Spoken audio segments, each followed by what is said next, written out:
So,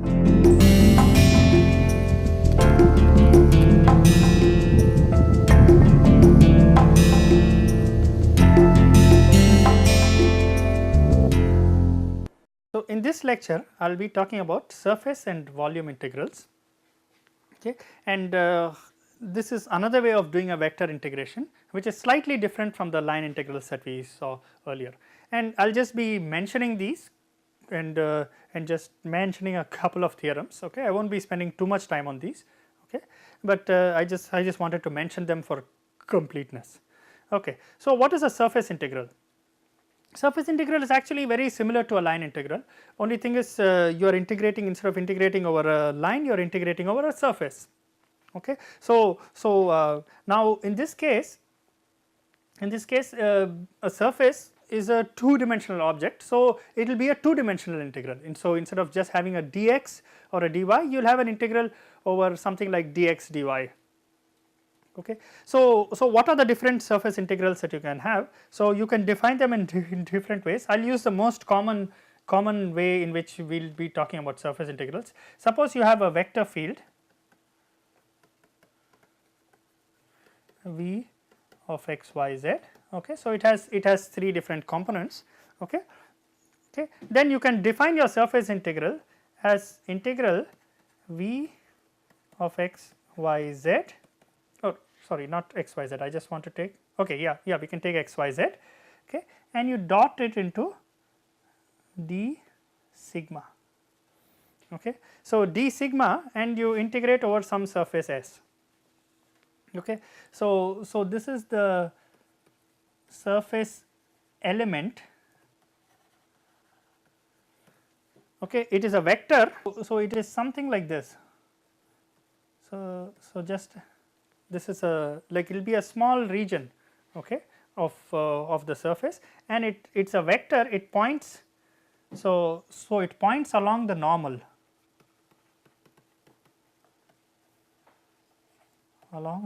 to surface.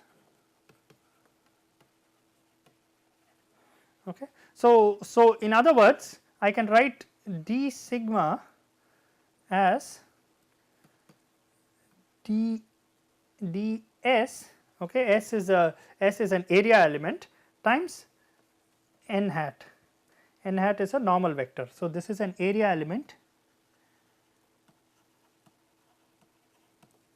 this is a normal vector. Okay. So, and the range of integration is this surface. Okay. So, you integrate over a surface S. Okay. So, just pictorially I will show you what you mean is you have, okay. So, if you have x y z space, okay, now you have a vector field, okay, vector field v is defined at each point. So, you have these vectors defined at each point in the space. Now, suppose you want to do the integral over some surface. So, if you want to integrate this vector field over this surface, okay, over this surface, this is my surface denoted by S. Okay. So, suppose I want to integrate this vector field over this surface S, okay, then what I imagine is I imagine taking some small element of the surface, okay, and in this, for the small element there will be a normal vector n hat, okay, n hat that points normal to this surface. Okay. Now, the vector field v at this small element, okay, you will have a vector field that points in some direction v. It points in some direction and it has some magnitude. So, if this point is r, okay, which is given by x y z, okay, then v of x y z is a vector at this point that points in some direction. Okay. Now, there is also this element of the surface also has a normal. Okay. Now, you take a dot product of these two and you do this for each little element. So, you do this for each little element and you integrate over the entire surface, you add them up, you will get the integral. Okay. So, this is the surface integral. Now, notice that this d sigma equal to ds n hat, and this ds is an area element, and typically what will appear depending on the problem that you are doing, you will have an area element that includes something like dx into dy. So, it will have something like dx into dy, not exactly equal to, okay, but it will have something that appears like a dx dy. So involves a product, two integrals. Okay. So, in general if you want to calculate a surface integral, you have to do two integrals, 1 over dx and 1 over dy. Now, in certain cases you might use spherical polar coordinates. So, instead of dx dy you go to dr d theta and so on. Okay. But the basic idea of a surface integral is that since you are integrating over a surface is a two dimensional object, and so your integral will have, you will have to do two integrals. Okay. So, I will not talk too much about this in detail, okay, but you will do some problems later on that involve these integrals. Okay. So, now we have talked about line integrals, we have talked about surface integrals. So, naturally the next thing to do is to talk about volume integrals. Okay. So, that will be the next thing. Now here what you have is you can now here what I will do is I will look at scalar field. Okay. Now before I go to volume integrals, let me just emphasize one thing. Now notice that V here, the way I have defined the surface integral, okay, V is this is my surface integral. This is one definition of the surface integral, and this is one popular definition. Okay. So, V is a vector, d sigma I have chosen it to be a vector. So, V dot d sigma is a scalar. Okay. So, whatever I will get will be a scalar, and so my result will be a number. Okay. So, now for volume integrals what we will do is we will start with a scalar field. Okay. Now, my scalar field, let me call it scalar field psi of x y z. Okay. So, if I take a scalar field psi of x y z, okay, then what I want to do is I want to do an integral over psi of x y z over a small volume element, okay, over a volume element, and I might integrate it over some volume V. Okay. So, what does this mean? So, again we go to our picture. So, this is our space x y z, and you might have some volume that is shaped like this. I mean, I am just showing some arbitrary shape just to emphasize that you do not need to have very symmetric shapes. You have some volume V. Okay. So, this is my volume V. Okay. And you might have some, now imagine that within this volume V you take an infinitesimal volume element dV. Okay. Now, your scalar field, so if this point is let us say this point is x y z, then the scalar field at this point is psi of x y z. Okay. So, what I do is I construct all these little volume elements, okay, I add all of them up, okay, I calculate the psi at each of these little volume elements, I add it up and I will get an integral over I will get this volume integral. So, what is important about this? So, what is important is that dV, okay, is a volume element.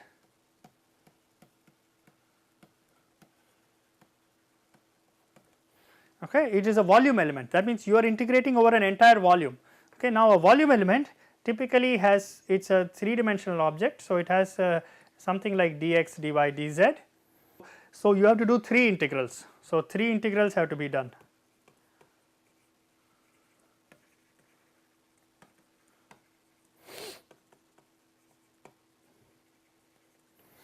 Okay. So now so in general you can write this in different ways. So sometimes instead of dV, okay, you can use the symbols used vary. So dV, so notations, so the commonly used notations are dV or dr vector. Okay, again the dr vector is used to define to say volume integral, okay, or you can use d cube r, okay, without a scalar sign. So, or you can just say dx dy dz. Dx dy dz is if you are using Cartesian coordinates. Okay. So, in other coordinates, if you are using different coordinates, okay, you can always use I will put a j dr d theta d phi. Okay. So, if you are using spherical polar coordinates, you can use dr d theta d phi. There is a factor that comes here. Okay. This is called the Jacobian, okay, of the transformation, but we will come to that a little later. Okay. But basically you need to do 3 integrals, okay, in the and this is in spherical polar coordinates.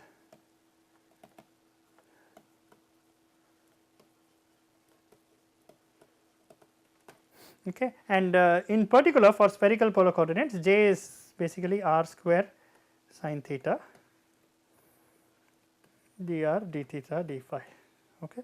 So, I mean there are different ways to write this volume integral, okay, and often you will find that this notations, okay, based on what kind of region you have, how you can specify your V, you choose the appropriate coordinate system. Okay. So, that is how much I want to say about volume integrals. I just want to mention one thing, that volume integrals you see them very often in quantum mechanics.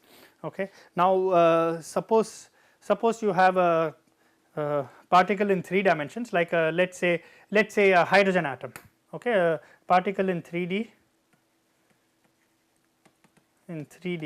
So, for example,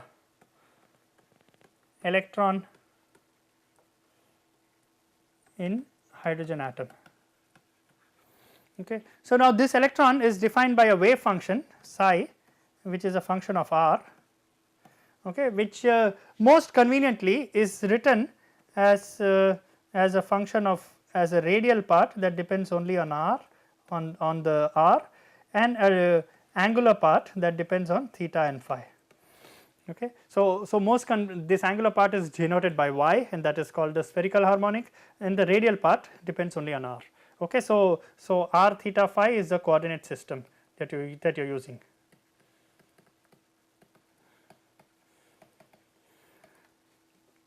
Okay. Now, any property you want to calculate, involving psi of r, okay, involves integrals. So, suppose you want to calculate let us say average value of observable A in state psi. Okay. So, when your electron is in state psi, okay, then what is the average value of some observable A?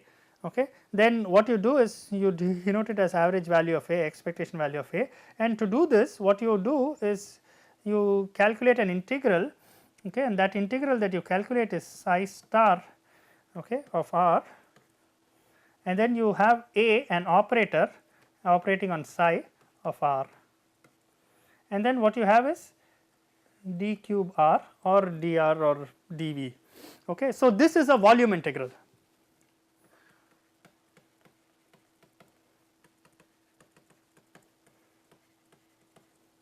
Okay. And what is done typically in such cases is you separate this into 2 parts. Okay. You separate this into a radial part and you separate it into an angular part. Okay. And what is done is, depending on the observable, okay, so what is done is you write this as 2 integrals. You write this as an integral over over of psi star, or let me write it slightly differently. So, my psi is written as a product of this radial part and an angular part. Okay. So, so you will have r star of r, okay, and you have y star of theta phi. Okay. And now you have this operator A, okay, and you have y of theta phi, and you have sin theta d theta, okay, d phi, and you have an this multiplied by r of r square dr. So, now just look back in the previous thing. What I said is that your dx dy dz or d cube r is r square sin theta dr d theta d phi. That is a property of spherical polar coordinates. So, in spherical polar coordinates you have this r square. Now, r square will only look at the integral over r, it does not affect the integral over theta and phi. So, r, this capital R and r and the little r square, they do not affect the integrals over theta and phi. So, you can break up this integral in this way, okay, and this is something that you routinely do, and you know, whenever you calculate properties in quantum mechanics for 3-dimensional systems, then you have these volume integrals. So, it is something that you get used to doing very routinely in quantum mechanics. Okay. Now, next we will just talk about Green's theorem. This is also known as Gauss divergence theorem. Okay. And this is very useful when you want to convert an integral integral between a surface integral and a volume integral and vice versa. Okay. So, what does this say? Suppose you have this x, y, z, okay, and let us say you have some volume V. Okay. So, you have some volume V, okay, and this volume, the surface enclosing this volume is S. So, S is the surface enclosing volume V.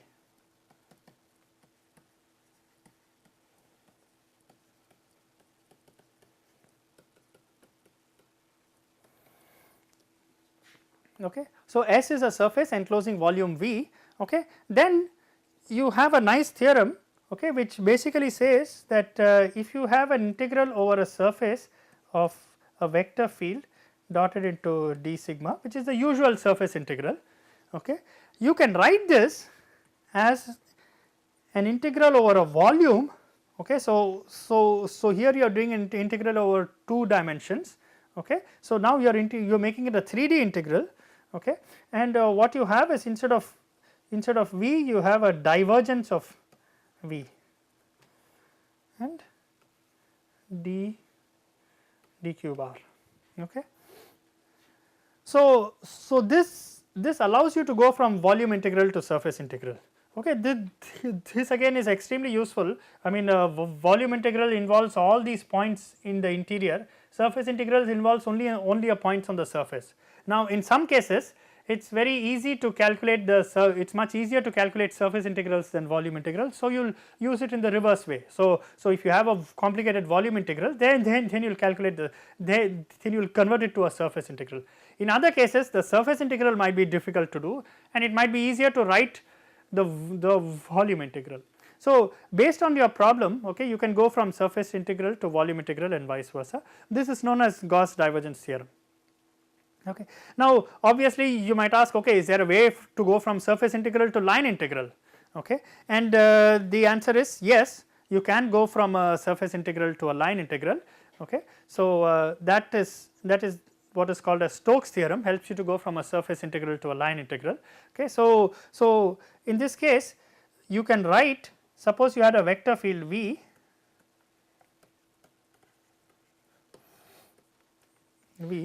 okay, then you can write your integral over some curve, a line integral of V, in the following way. I will just mention this again, what is C and what is V. So you have x, y, z, you have some surface, okay, surface S,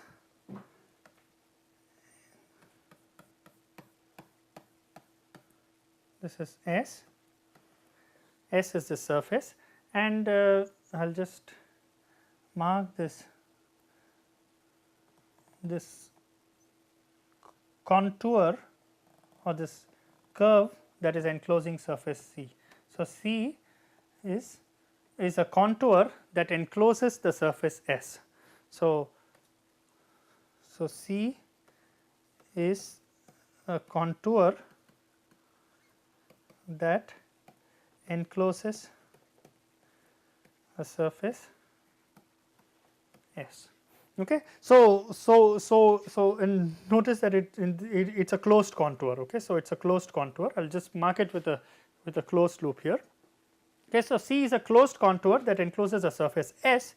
Then this line integral, okay, can be converted to a surface integral, can be converted into integral over S, and what you have is something dot d sigma. Okay. So d sigma is a usual surface integral element. Okay. And what you have here is the curl of V. So, curl of V is a vector, this dotted into d sigma will give you a scalar. Okay. So you have a scalar here and a scalar here. Okay. So in this way you can convert a surface integral to a line integral, and vice versa. You can convert a integral over a closed contour to an integral over the surface that is enclosed by the contour. Okay. This is again I mean there are a lot of subtleties in this. Okay. And you know this can be done, and this is a very powerful theorem. This is called Stokes theorem. Okay. And these are extremely useful in especially in continuum descriptions, when you describe things as functions of variables of space. Okay. So then these are very useful to do. Okay. I am just mentioning these for completeness. Okay. I will also mention one thing, that that both Gauss divergence theorem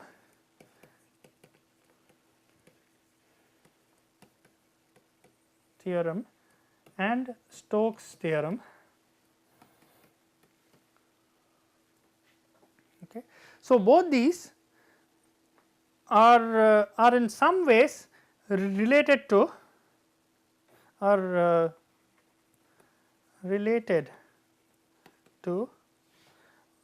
what is known as integration by parts.